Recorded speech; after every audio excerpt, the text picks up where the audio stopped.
Muy buenas a todos, en este video vamos a hablar sobre el funcionamiento del intestino grueso en porcinos. Para empezar, ¿qué es el intestino grueso? Pues este es un órgano que forma parte del sistema digestivo y le permite al animal la digestión bacteriana, también la absorción de agua y electrolitos, también el almacenamiento y expulsión del bolo fecal. Entonces, también cabe recalcar que este intestino grueso está dividido en tres partes, como es el ciego, el colon y el recto, cada uno con su función respectiva para que tenga un buen funcionamiento el animal. Siguiente punto, tenemos las principales características del funcionamiento del intestino grueso en cerdos. Como primer punto tenemos que la mucosa está revestida por células caliciformes. ¿Esto qué quiere decir? Como sabemos, el quimo viene del intestino delgado hacia el intestino grueso y obviamente va a haber un cambio ahí. Ese cambio en este caso va a ser de la mucosa. Lo que hacen estas células caliciformes es actuar como lubricante alrededor de todo este quimo para que todo este transporte sea fácil en todo este segmento.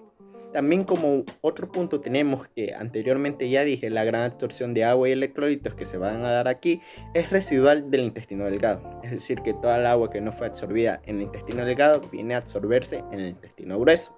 También como producto vamos a tener algunas sustancias que son desechos y estos desechos se conoce como bolo fecal que se va a almacenar en el recto para prontamente ser expulsado. Con esto podemos deducir que en el intestino grueso ocurre una gran actividad microbiana, es decir, que hay muchos microorganismos actuando dentro del animal que van a permitir la fácil absorción de diferentes sustancias, aguas o electrolitos. También podemos encontrar que hay una actividad microbiana enzimática limitada, es decir, que las enzimas van a tener poca participación en esta y van a formar ácidos grasos volátiles, AGV, y estos ahí sí podrán hacer una fácil absorción del intestino grueso. También tenemos que la fermentación microbiana y absorción requieren de mezclas de sustancias, pero esto cómo se va a dar a través de varios movimientos que lo vamos a ver más adelante. Estos suelen ser muy pequeños y menos energéticos y todo esto son propulsores muy poderosos pero no son muy frecuentes, es decir que van a dar durante poco tiempo, pero para que se suceda el buen transporte de todo este bolo. Como bien sabemos, el intestino grueso está dividido por tres segmentos, que son el ciego, el colon y el recto. Pues bien, vamos a hablar de cada una de ellas, empezando por el ciego. ¿Qué es el ciego? Pues este es un saco que está situado entre el ilion y el colon. ¿Y de qué se va a encargar? Pues este es el proceso fermentativo de la celulosa que se va a dar con mayor intensidad en este lugar.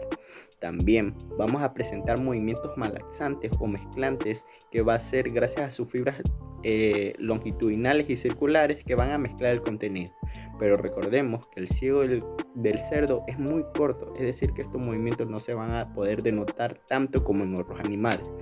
También en base a su alimentación, el papel tanto del colon proximal y del ciego va a ser muy importante para la síntesis de proteínas, que estas van a ser absorbidas pasivamente por la mucosa cecal y por la mucosa colónica de la misma forma que lo hacen en el intestino delgado. Hablando de la absorción, también podemos aclarar que la gran absorción de agua que se caracteriza el intestino grueso se da en mayor parte gracias al ciego. Bueno, como segundo segmento tenemos el colon, que el colon lo podemos ver muy fácilmente gracias a su calibre que en relación del ciego hacia el recto va a ir disminuyendo poco a poco. También tenemos que la mucosa del colon es fina, es decir, sin vellosidades, pero está sumamente plegada y llena de criptas. ¿Esto qué va a hacer? Que el contenido esté considerablemente en la superficie y en contacto con la mucosa, es decir, que va a ser un paso muy estrecho. Por eso este se opone a la superposición del flujo. ¿Qué va a hacer? Que el agua o los electrolitos sean muy difíciles de pasar y esto que favorece a la absorción de esta agua. También tenemos que las criptas colónicas están más desarrolladas que en el intestino delgado.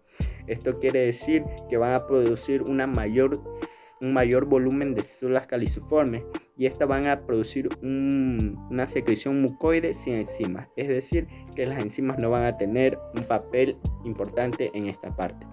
También tenemos que su forma saculada se da gracias a la coordinación tanto de fibras musculares lisas y también elásticas que le dan en forma de austros. Y bien, estos austros, ¿qué van a hacer? Pues van a separar el quimo en bolos fecales aislados para que den forma del contenido para que prontamente sean acumulados en el recto. Y también, por último, tenemos el recto. ¿Qué podemos decir recto? Pues es la parte final del tubo digestivo que se encuentra recubierto por el peritoneo y termina en el ano. Recordemos que aquí todo este contenido que ya pasó por el colon, por el ciego, todo esto se va a acumular aquí para que prontamente el animal haga su defecación. Recordemos que todo este movimiento, tanto como del ciego como del colon, son de forma involuntaria. En la defecación es el único movimiento que el animal lo va a hacer voluntariamente, es decir, que va a buscar el lugar, va a buscar el momento para poder hacerlo. Entonces, con esto podemos concluir estas tres partes del intestino grueso. Ahora vamos a hablar sobre una de las características importantes, que es el transporte del quimo a través de todo este intestino grueso. Se va a dar gracias a algunos movimientos más en concretos en el colon y en el ciego. Bueno, el transporte del quimo se da de forma aboral. ¿Qué queremos decir con aboral? En sentido de dirección de la boca al ano. Entonces aquí se va a dar la mezcla de contenido y con la exposición a la mucosa vamos a tener como resultado las contracciones de segmentación en sentido aboral. También la podemos dividir en movimientos de los austros, movimientos peristálticos, antiperistálticos y contracciones gigantes de propagación aboral. Entonces, para entrar en materia, ¿qué son estas contracciones de segmentación o qué es lo que hacen? Bueno, lo que hacen es dividir el quimo en forma de bolos fecales aislados. Este movimiento se da mucho más prolongadamente en el intestino grueso que en el intestino delgado. También estas contracciones se oponen al flujo. ¿Qué queremos decir cuando se oponen al flujo? Pues es que al ser tan aislado o tan cerrado el lugar donde se va a hacer este transporte, que los líquidos como agua o electrolitos va a ser muy difícil el paso, y con la exposición de la mucosa lo que va a favorecer es su absorción, es decir, que entre más estrecho va a poder absorber más agua y por eso lo que vamos a desechar son heces sólidas. También tenemos los movimientos peristálticos y antiperistálticos son más comunes en el ciego y en el colon proximal. ¿Qué queremos decir con estos movimientos peristálticos y antiperistálticos? Bueno, estas son ondas que van en sentido oral en el caso de los peristálticos y en sentido oral en el caso de los antiperistálticos. Entonces ahí estos se van a hacer menos pronunciados que en el intestino delgado, pero van a durar más. Es decir, que va a ser un transporte lento, pero va a ser mucho más duradero que en el intestino delgado. También existe un movimiento llamado los antiperistálticos de retropropulsión del material del contenido, que esto, ¿qué es lo que pasa? Que el contenido se va a transportar de forma oral. ¿Y qué va a pasar con eso? Que el ilion que viene del intestino delgado va a seguir bajando contenido y lo que va a hacer que es acumularse en el ciego. ¿Y qué va a pasar en el ciego? Va a actuar de forma más rápida, es decir, va a tener mucha actividad o una intensa actividad de mezcla. ¿Qué es lo que va a pasar con eso? Con ese choque, al final va a terminar cediendo para que estos movimientos antiperistálticos se vuelvan peristálticos y puedan seguir en las áreas de actividad avanzando por el colon en sentido aboral, como debe de ser. Bueno, ahora vamos también a hablar sobre el último tipo de movimientos que casi no lo nombro, que es el de contracciones gigantes propagadas aboralmente. Estas son de gran amplitud y duración y con velocidad de más lenta, es decir, que el quimo, esta parte de este movimiento se va a hacer casi en la final, que precede a la defecación.